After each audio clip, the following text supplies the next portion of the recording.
Saya kembali ke Mbak Titi.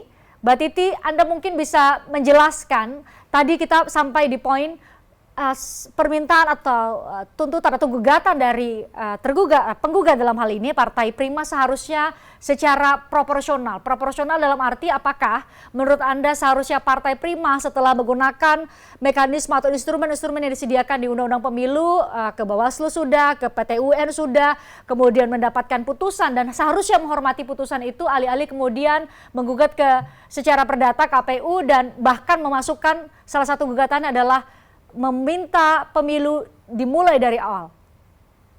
Iya, Mbak Christian, pertama saya bisa memahami mengapa Prima mengajukan upaya untuk terus mencari keadilan pemilu ya. Karena tadi saya sudah sebutkan, memang ada pokok perkara yang belum tuntas, ibarat kata ini bisulnya belum pecah begitu.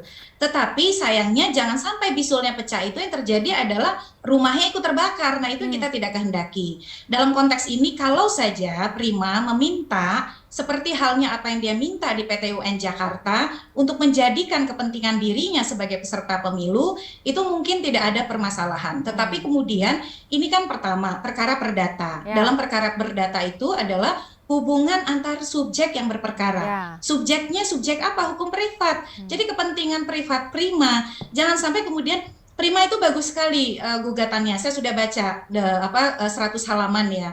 Dan salah satu yang digunakan itu adalah Deklarasi Umum Hak Asasi Manusia pasal 21, pasal 25 Konvensi Internasional Hak Sipil Politik. Tapi bukan hanya untuk mendapatkan hak untuk dipilih, tetapi di dalam pasal 21 DUHAM, pasal 25 Konvensi Hak Sipil Politik, itu juga ada soal hak publik untuk mendapatkan pemilu berkala yang tepat waktu, untuk menyalurkan misalnya keterpilihan bagaimana pejabat-pejabat publik itu, karena kita tidak ingin prinsip-prinsip konstitusionalisme di dalam konstitusi kita juga diterabas. Itu kepentingan pribadi saya dan juga kepentingan kita secara bernegara begitu ya. Memang ada ruang-ruang yang harus kemudian dibenahi. Menurut saya ada cara yang juga bisa ditempuh. Pertama, di dalam putusan 757 Pengadilan Negeri Jakarta Pusat kan ada proses pembuktian di mana fakta-fakta hukum yang diajukan oleh Prima itu diamini oleh Pengadilan Negeri. Nah, itu fakta hukum baru itu bisa dimasukkan dalam jalur pemilu melalui apa? Pelanggaran administratif pemilu. Ini kan sudah ramai kasusnya, orang jadi tahu begitu ya. Yaitu diselesaikan oleh Bawaslu. Bawaslu itu kewenangannya tidak main-main kalau difungsikan. Jadi bukan jalur sengketa. Bisa kemudian mengembalikan hak administratif dari pihak yang terlibat di dalam pelanggaran administratif tersebut atau terdampak. Nah, yang kedua, saya sih berharap proses etiknya tetap ditempuh. Jadi ini Bang Alif ya, kami tuh jangan dibiarkan juga sendiri begitu ya. Paham sih Mbak. Jadi bukti-bukti fakta-fakta itu juga dimanfaatkan. Tetapi terus terang sekali lagi putusan itu ya saya kira tidak sejalan dengan konstitusi kita yang menginginkan pemilu yang bersih tapi juga tepat waktu, keberkalaan. Di saat yang sama ada konstitusionalisme pembatasan masa jabatan yang itu diterabas dan itu akan menjadi tumpangan dari pemain gelap gitu ya, kelompok gelap yang menggunakan ini sebagai saluran untuk kepentingan mereka. Mbak Titi sebentar Pak Alif. Tadi kita bicara mengenai kita menyoroti gugatan yang disampaikan atau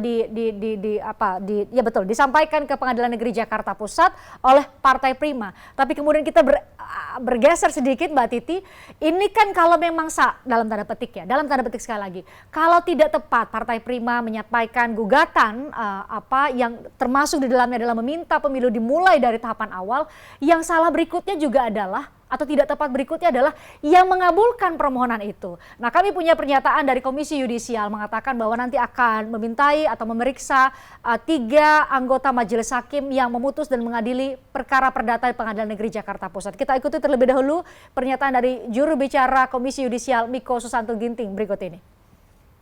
Mencoba untuk memanggil dalam hal ini belum sampai pada proses pemeriksaan, tetapi kita ingin memanggil hakim atau pihak dari pengadilan negerinya untuk coba kita ingin gali informasi yang lebih lanjut tentang apa yang sesungguhnya terjadi dengan putusan tersebut. Dan selanjutnya bahwa KY tidak berwenang pada atau tidak berwenang untuk memeriksa pada putusannya, maka KAI akan terus mengawasi proses upaya hukum, ya, baik banding maupun kasasi. Ya, tadi kami koreksi, tadi adalah pernyataan Ketua Komisi Yudisial Mukti Fajar yang menyatakan bahwa nanti ia akan dilakukan proses secara etik. Pak Alif, sebelum ke Anda saya ke Mbak Titi lagi. Mbak Titi, kalau harapan publik ke KAI kan secara etik tidak bisa mengeksaminasi putusan dari Pengadilan Negeri Jakarta Pusat. Satu-satunya harapan adalah di proses banding. KPU sudah menyatakan akan mengajukan banding. Ya, saya kira memang KPU harus mengambil tanggung jawab itu ya. Karena kalau kita baca putusan 757 itu tanggal 20 Januari 2023, Mbak Christian, Pengadilan Negeri Jakarta Pusat sudah menerbitkan putusan sela yang menyatakan eksepsi KPU soal kompetensi absolut itu ditolak. Jadi Pengadilan Negeri Jakarta Pusat sudah menyatakan mereka punya kompetensi absolut atau mengakui bahwa itu adalah yurisdiksi mereka. Nah, kalau KPU kan selama ini argumennya itu bukan kompetensi absolut PN Jakarta Pusat. Mestinya ketika sudah ada putusan sela itu, KPU meresponnya dengan segala daya upaya. Berarti kan ada hal yang sangat serius. Karena petitum yang diminta ini tidak main-main. Tetapi justru responnya agak berbeda. Satu, dia tidak memilih misalnya kuasa hukum, malah menyerahkan semua kuasanya kepada anggota KPU, tenaga ahli, staf fungsional, dan jajaran sekretariat. Ada 43 orang. Bagi saya sih nggak usah banyak-banyak, kalau kuasa hukum itu 1, 2, 3 saja sudah cukup ya. Ini 43 orang.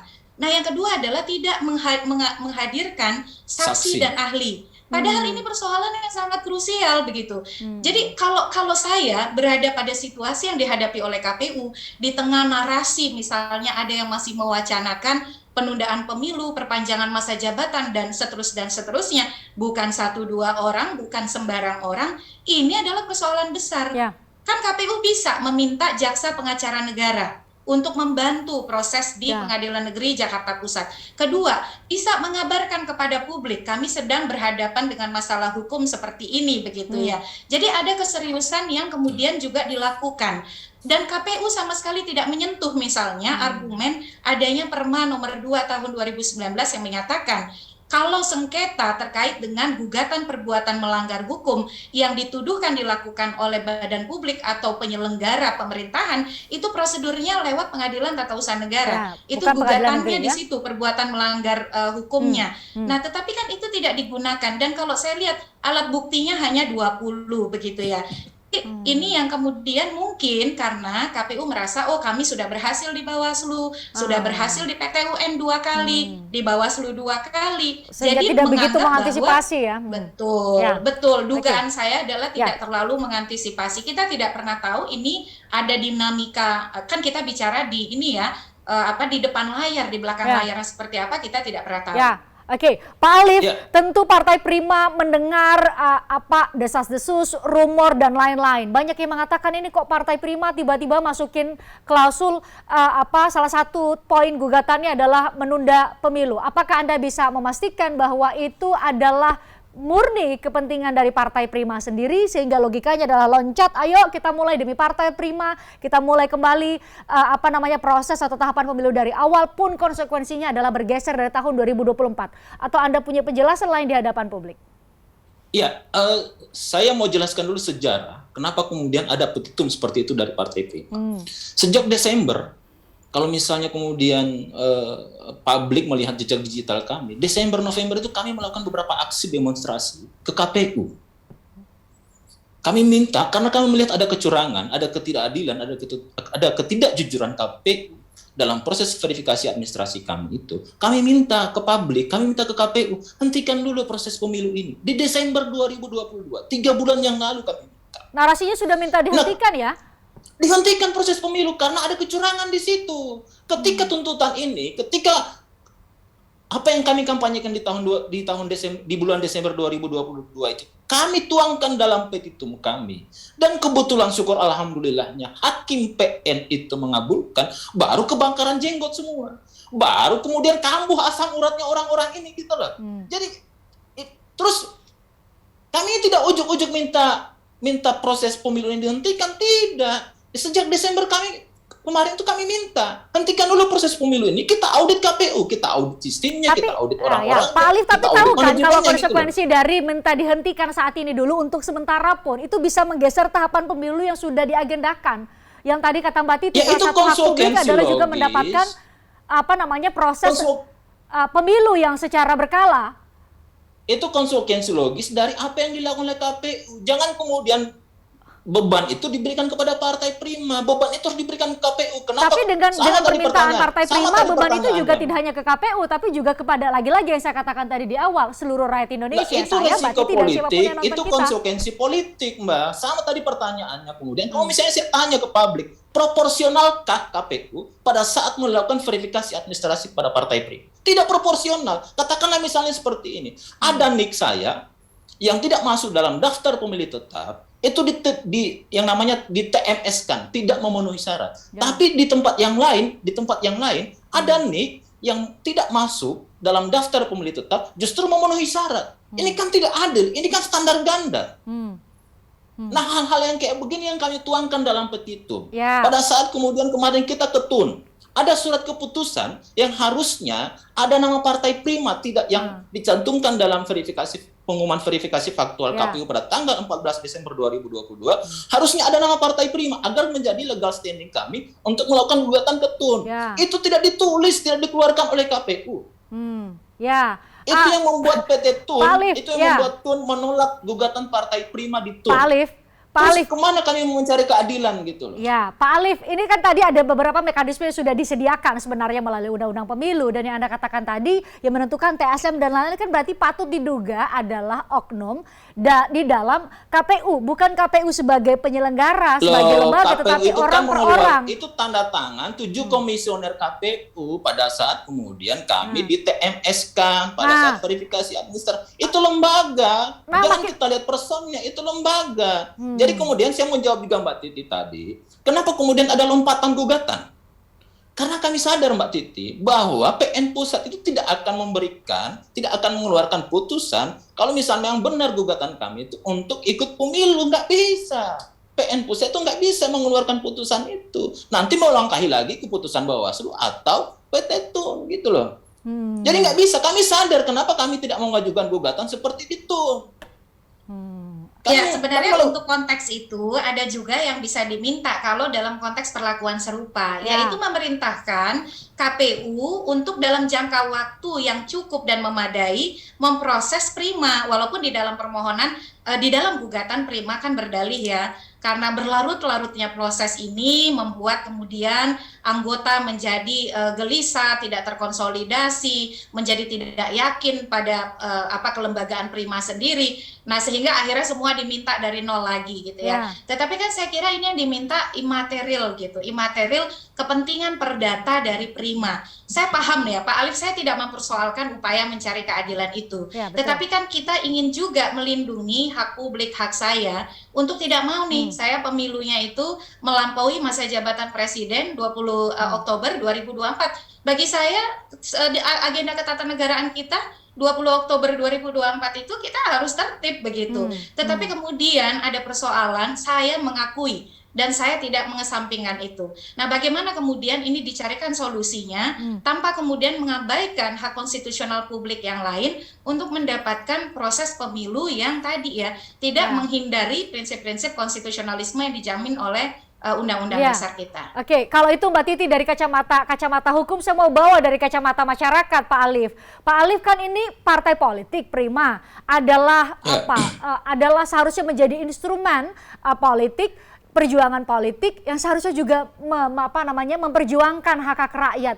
Jadi ironi tidak ketika Partai Prima kemudian demi kepentingannya untuk dan atas nama partai ini kemudian mengorbankan, dalam hal ini mengorbankan hak-hak seluruh rakyat Indonesia yang seharusnya menjadi nyawa, nafas dari perjuangan Partai Prima. Bukankah itu menjadi ironi, Pak Alif? Ya, kami bikin partai politik untuk ikut pemilu.